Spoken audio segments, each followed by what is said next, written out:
నమస్తే, welcome to Anu's kitchen.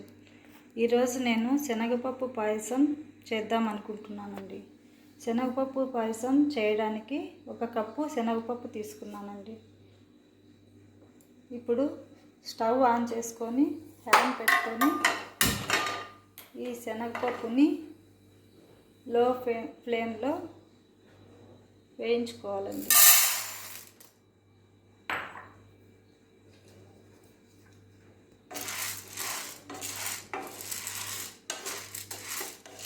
ఇలా ఒక 5 నిమిషాల పాటు వేయించుకోవాలి చిన్న మంట పైన. ఇలా వేయించుకున్న శనగపప్పుని కొద్దిగా చల్లారిన తర్వాత ఒక కుక్కర్లోకి వేసుకొని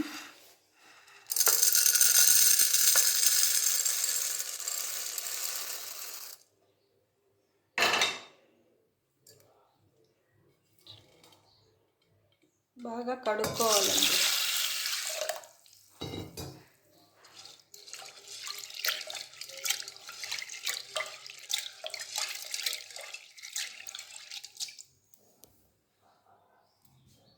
ఇలా బాగా కడుక్కున్న శనగపప్పులో 2-3 కప్పులు వాటర్ పోసి 1 గంట పాటు నానబెట్టుకోవాలండి.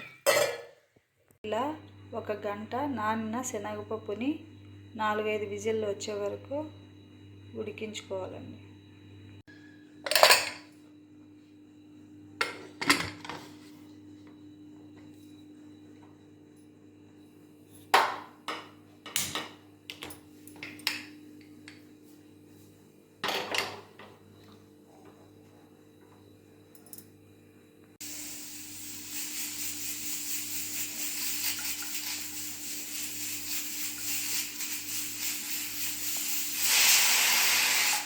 ఫైవ్ విజిల్స్ వచ్చిన తర్వాత స్టవ్ ఆఫ్ చేసుకొని చల్లారిన తర్వాత కుక్కర్ ఓపెన్ చేసుకోవాలండి.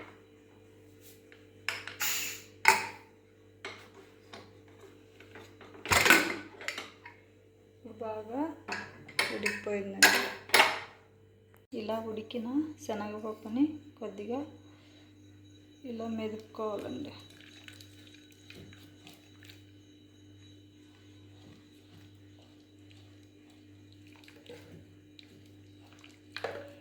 ఇలా బాగా మెత్తగా మెదుపుకోవాలి. బాగా మెత్తగా మెదుపుకున్న తర్వాత ఇందులో 1 కప్పు శనగపప్పుకి 2 కప్పులు పాలు వేసుకోవాలండి. ఈ పాలు నేను ముందే వేడి చేసుకున్నానండి. పాలు వేసి బాగా కలుపుకున్న తర్వాత మళ్ళీ స్టవ్ పైన పెట్టుకొని 2-3 నిమిషాలు బాగా ఉడికించుకోవాలండి. ఇలా 3-4 నిమిషాలు పాలు బాగా మరిగిన తర్వాత స్టవ్ ఆఫ్ చేసుకొని 1 కప్పుకి 1.5 కప్పు బెల్లం వేసుకోవాలండి. ఇప్పుడు బెల్లం బాగా కరిగే వరకు కలిపెట్టుకోవాలండి. బాగా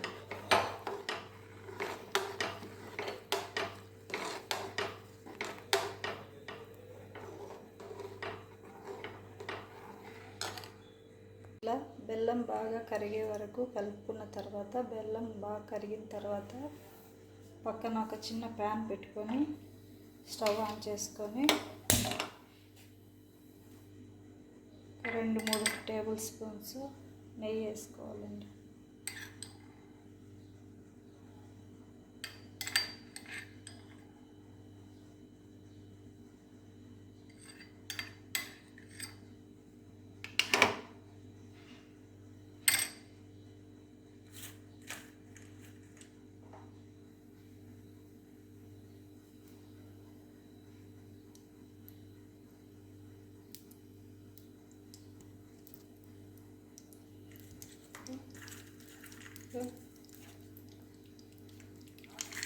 డ్రై ఫ్రూట్స్ వేసుకొని బ్రౌన్ కలర్ వచ్చే వరకు వేయించుకోవాలండి.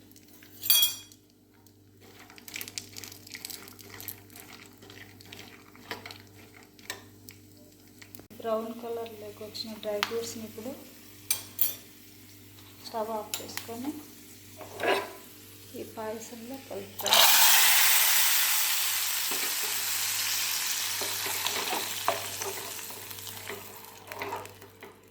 అంతే అండి. అండి, కమ్మటి రుచికరమైన శనగపప్పు పాయసం రెడీ. అంతే అండి, మీరు కూడా ట్రై చేసి చూడండి ఒకసారి.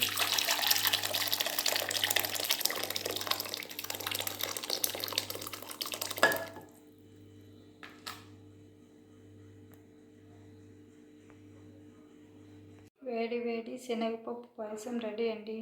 మీరు కూడా ఒకసారి ట్రై చేసి చూడండి.